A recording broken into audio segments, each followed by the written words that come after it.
Imaginemos por un momento el año 1975. España se encuentra, al borde de un abismo. Tras casi 40 años de dictadura, el futuro era una auténtica página en blanco.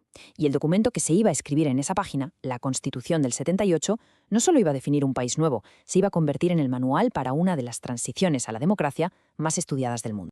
Claro, la pregunta que flotaba en el aire a mediados de los 70 era monumental. ¿Cómo se construye una democracia sobre las cenizas de un régimen autoritario que ha durado 4 décadas? Ojo, porque no había un camino claro, y el riesgo de que todo saliera mal era enorme.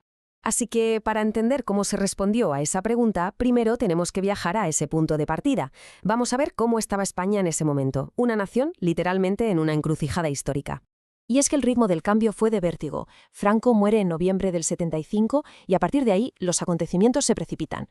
Pensemos en esto, en apenas 3 años, España pasa de una dictadura a tener una constitución democrática aprobada por una mayoría aplastante del pueblo.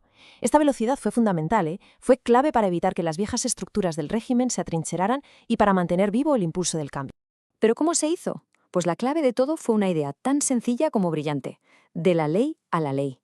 En lugar de una ruptura violenta, los arquitectos de la transición usaron las propias leyes del régimen franquista para desmantelarlo desde dentro. Fue una especie de jaque mate legal que permitió construir una democracia sin derramar sangre, evitando así repetir los errores trágicos del pasado. Ahora bien, una estrategia así tan quirúrgica solo podía funcionar con una condición: que todos los actores políticos, incluso los que habían sido enemigos irreconciliables, se pusieran de acuerdo. Y eso nos lleva al que muchos consideran el verdadero milagro de la transición, la famosa Constitución del Consenso.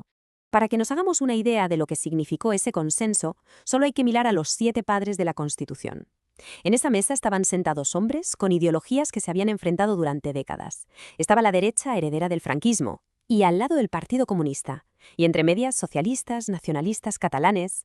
El hecho de que lograran sentarse y acordar un texto común fue la materialización de la ruptura pactada, un acuerdo para romper con el pasado sin destruirse mutuamente. Y el resultado de todo ese esfuerzo fue un respaldo popular abrumador. Casi el 90% de los votantes dijo sí a la nueva Constitución. Esto es muy importante. No era solo un papel, era un pacto social validado masivamente por la gente, la prueba definitiva de que el camino del acuerdo había funcionado. Y como anécdota, un detalle muy curioso sobre su nacimiento. Fijaos, se sancionó el 27 de diciembre, pero se esperó al día 29 para publicarla en el boletín oficial. La razón: se saltaron el día 28, el Día de los Santos Inocentes.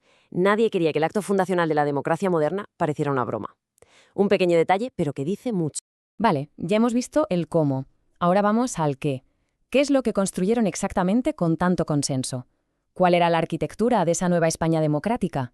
Pues mirad, el nuevo modelo se asienta sobre 4 grandes pilares. El primero, una monarquía parlamentaria, es decir, un rey como jefe de Estado, como símbolo de unidad, pero sin poder político real. El segundo, un catálogo muy sólido de derechos fundamentales para proteger a la ciudadanía. Tercero, y esto es clave, un poder judicial independiente para que por fin nadie estuviera por encima de la ley. Y el cuarto, que es quizás la pieza más ingeniosa de todo el puzzle, el Estado de las autonomías.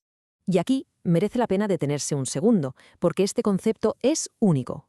El Estado de las autonomías no es un Estado federal clásico, es un sistema diseñado a medida para España que permite a las diferentes regiones constituirse como comunidades autónomas, con un altísimo grado de autogobierno.